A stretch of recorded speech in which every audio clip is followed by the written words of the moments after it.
Welcome to the Lit Mom Podcast, your go-to source for bite-sized literacy tips and tricks. Join me as we explore evidence-based strategies, techniques, and resources that promote strong reading and writing skill development. Get ready to empower your family with the knowledge and tools to navigate the world of structured literacy and unlock limitless potential. Welcome to the third episode of Season 2 of the Lit Mom Podcast. I'm your host, Dev, and today we're going to continue our journey focusing on how you can support your child at home with structured literacy, but specifically looking at those foundational literacy skills that we want for our kiddos to be building to become successful readers and writers. So for this episode, over the next 15 minutes, we are going to talk about phonemic awareness, phonics, and pull in a little bit about fluency and how you can be playing fun games at home to support your child in developing these reading skills. As always, I would first like to acknowledge the traditional territory in which I reside on and I'm recording this podcast on. I reside on the traditional territory of the Anishinaabe people, which includes the Odawa, Ojibwe, and Potawatomi nations, collectively known as the Three Fires Confederacy. I'm really excited that for this episode, I'm going to spend a majority of the time talking about different games, ways that you can support your child with developing their foundational literacy skills. Specifically, we're going to focus on phonemic awareness, phonics, and fluency, and ways that you can be doing this in short little bursts at home that are going to help to support them in developing these foundational literacy skills. Now, again, in Season 1, we did talk about this in more detail, so make sure that you go back and check out those episodes as well. But for this, I want to really focus on games and books and things that you can be using at home, quick and easy ways. I think it is important for me to share that rhyming is a phonological awareness skill that if you are able to work on at home briefly with your kiddos, especially when we talk about our JK students, to give them that awareness of rhyming. There are benefits to doing this, and I think it'd help, and it goes a long way if these are skills that students are getting exposure to at home, because we know that in the classroom, we may not be spending as much time covering those. We don't want to be spending 10 weeks covering rhyming anymore. We want to keep it short. And students may not be able to pick up on these skills without much exposure and explicit instruction. So we want for families at home, if possible, to continue to dive into rhyming, talking about, oh, I hear that this word has the same ending sound as this word, and talking about it because we see it in poetry, we see it in a lot of books. So there are really good ways that you can draw out that information at home, and it helps support in the classroom. So a few books, if you are ever looking, you go to your public library and you can see if they have these ones that are fun and they talk about rhyming, are books like The Rhyming Dust Bunnies. Emerson loved this book. He thought it was really funny. Kindergarten class a couple of years ago, they made little dust bunnies that they could use to talk about rhyming. And one of the dust bunnies, his name is Bob, and he has a hard time with rhyming. So it talks about every time he gives a word, it doesn't rhyme. So it's just a fun way to talk about rhyming with your kiddos at home so that they become familiar with it. And so there's also the second one, the Big Mean Dust Bunny. So 2 in that one that I recommend if you're looking for something on rhyming. Again, it doesn't hurt to talk about rhyming at home. Now that I've got the conversation about rhyming out of the way, I want to spend some time focusing on different ways that you can help your child build those phonemic awareness skills. I will say that we used to say you could do phonemic awareness and all of those activities just orally. So we'd say it could be done in the dark, but more research has found that it actually is going to benefit our children if we pair it with graphemes or letters as soon as possible. Again, which brings in the phonics piece, but it's still phonemic awareness. And so they actually have a better impact on moving children along to become readers if we pair them together. So where possible, bring in the letters. If it's magnetic letters, if it's writing them out, if you have them print the letters, if they're able to do so, bring that piece in because it's going to have a better impact than just always hearing it orally. Again, if we're going to spend the time at home practicing these skills, we want to get the best bang for our buck at the end of the day. So tie it in where you can, where they are going to be practicing seeing the letters and associating the sounds, where they're going to blend words that they can look at, or write words down as you have them sound them out. Okay, so that is my little piece about bringing them together, making sure that they're intertwined, that we don't have our activities happening separately. We want them to live together. So with that in mind, I'm going to show a bunch of different ways that we can have these activities happening at home. One way that I really love, and if you have the opportunity, I Spy is an amazing activity that you can be doing that is intentional. You can be doing it anywhere with the kiddos, outside, in the car, at the grocery store, looking at flyers if you get them in the mail.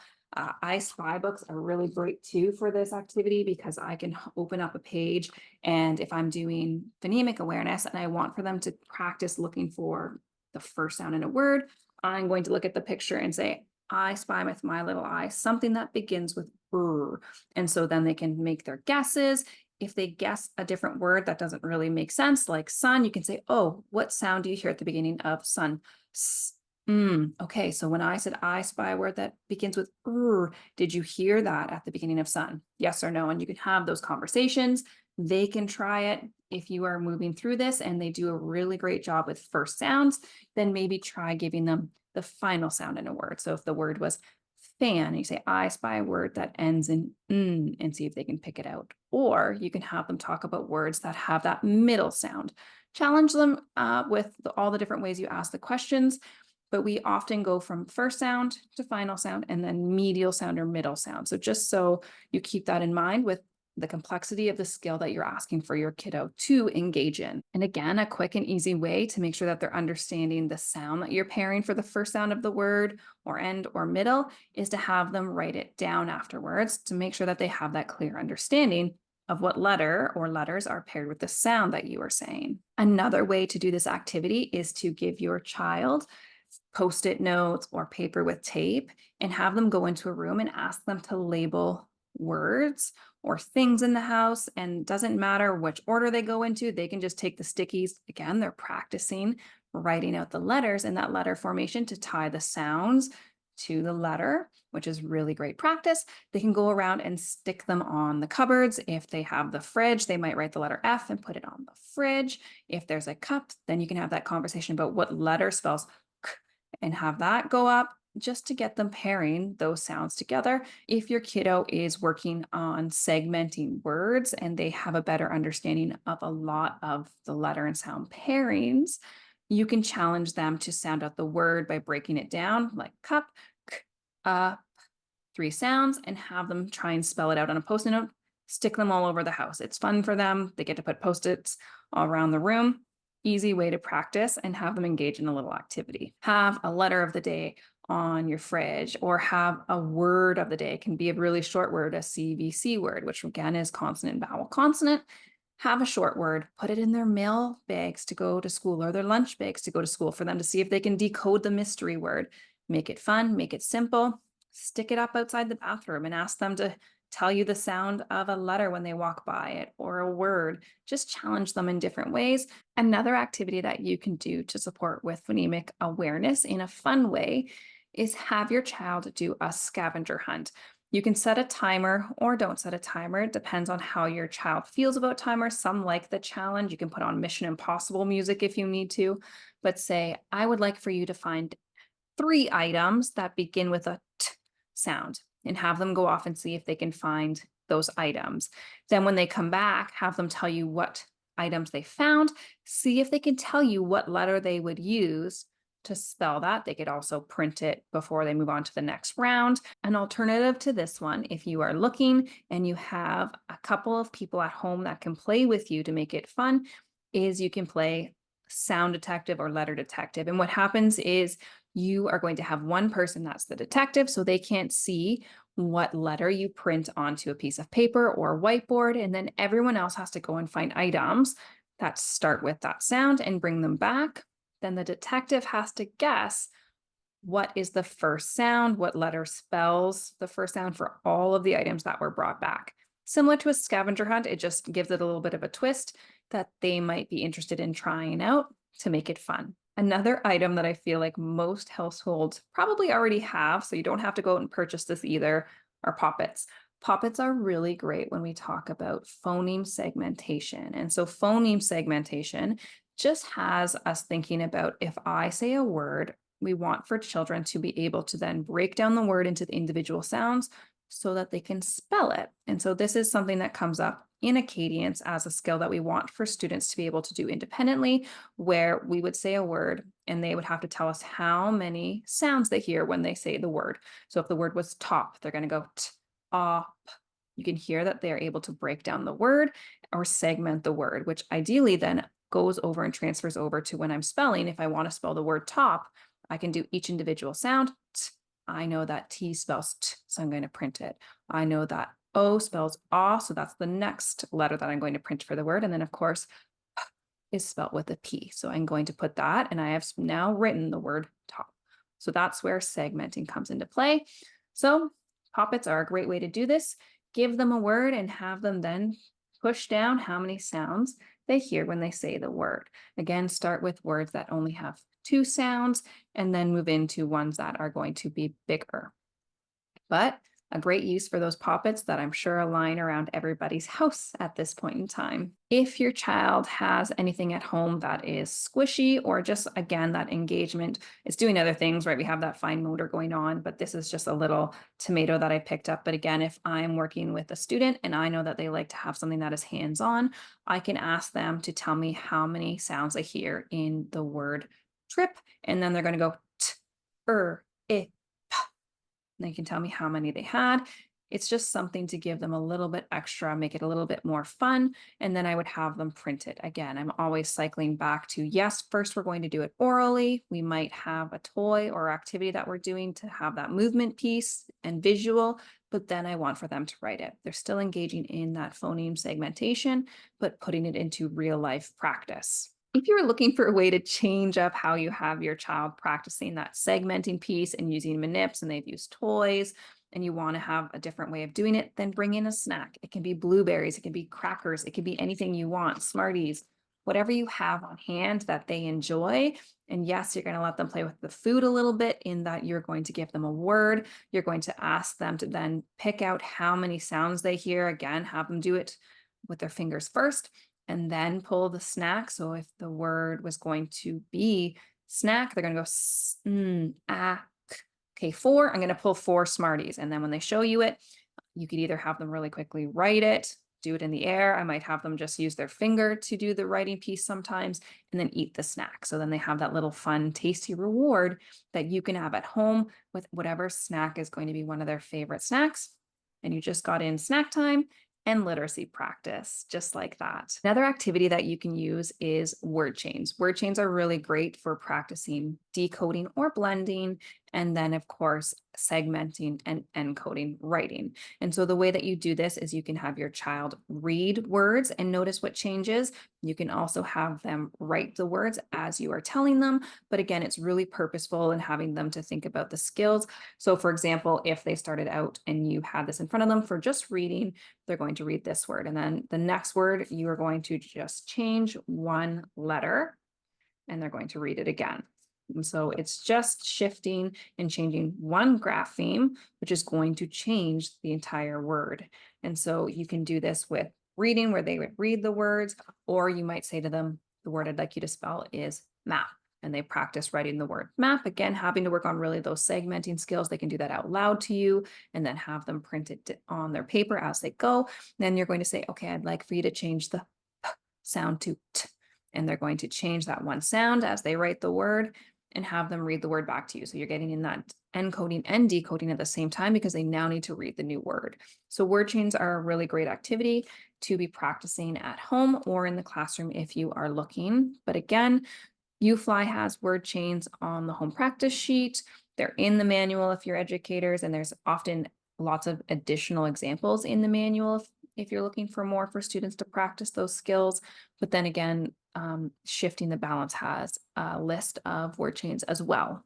One thing that I want to talk about, and this might be the only piece that you take away today, but it's really important information, and it's something that we know educators are trying to do really purposefully in their classroom, and it's called the gradual release of responsibility. And so all that I mean when I say that is, when I'm going to engage with a student or my child at home with any kind of activity, I'm first going to do it to model it for them so that they know the expectation, what we are looking for out of them to do in this activity.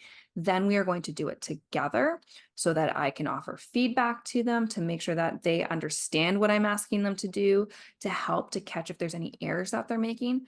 And then they're able to go off and do it on their own. So the key piece about this is we are always modeling first.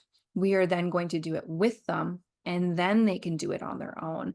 This comes to mind after watching Emerson's hockey practice this morning and really thinking about how to be more intentional with being explicit in expectations, right? Part of structured literacy is being very direct and explicit with what we want for students to be learning and how to do it. So we want for that to happen at home too.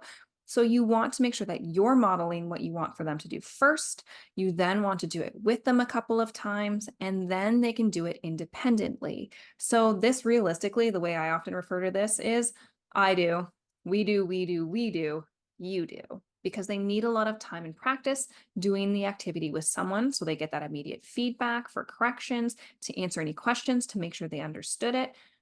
We want to follow that cycle in all that we do. So Emerson had hockey this morning. His coach was very intentional in always modeling and explaining what they expected of all of the kids on the ice.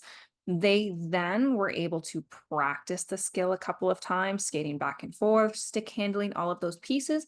And then later they were able to apply it independently in a game. Again, I do, we do, you do. If that is the one thing you take away from today, and it is something that you do that is more intentional than you did before, then I feel like your kiddos are winning already, because we sometimes get to the point where we just think they should understand what we're asking of them.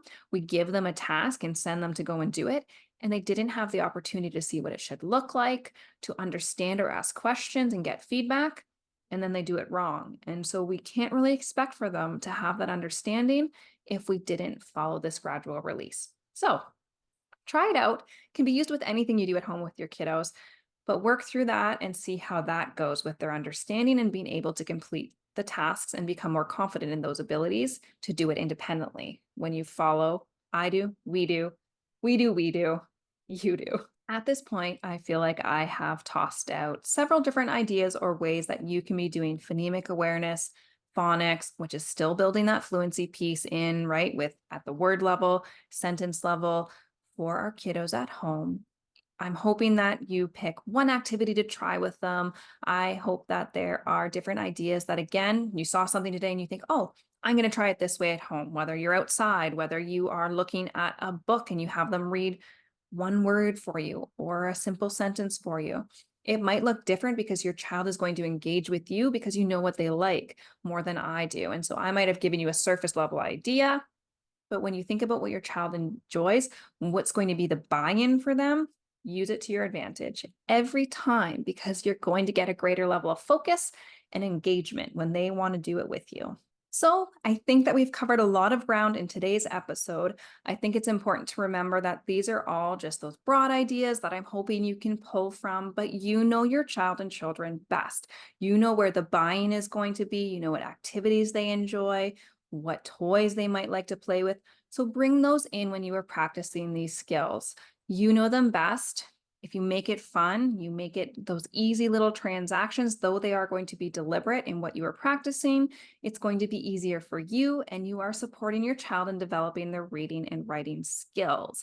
So at the end of the day, if you need to have silly little googly eyes on your fingers to practice tracking in each sound in a word, or if you're reading sentences, use the googly eyes. If you need to have funny little glasses that they wear while they're reading and practicing, let them wear the glasses. If you need to get flashy little mirrors so they can see what they're doing with their mouth to practice that articulation as they are looking at sounds and hearing sounds to pair with those specific letters, use the flashy mirror. Whatever's going to work to make it fun for you and your child. I recommend doing it. So with that, I am going to share a website, and I'm going to share, of course, my favorite picture book for the week. It's always really hard to choose these two things, but the website that I'm going to share is citewords.org.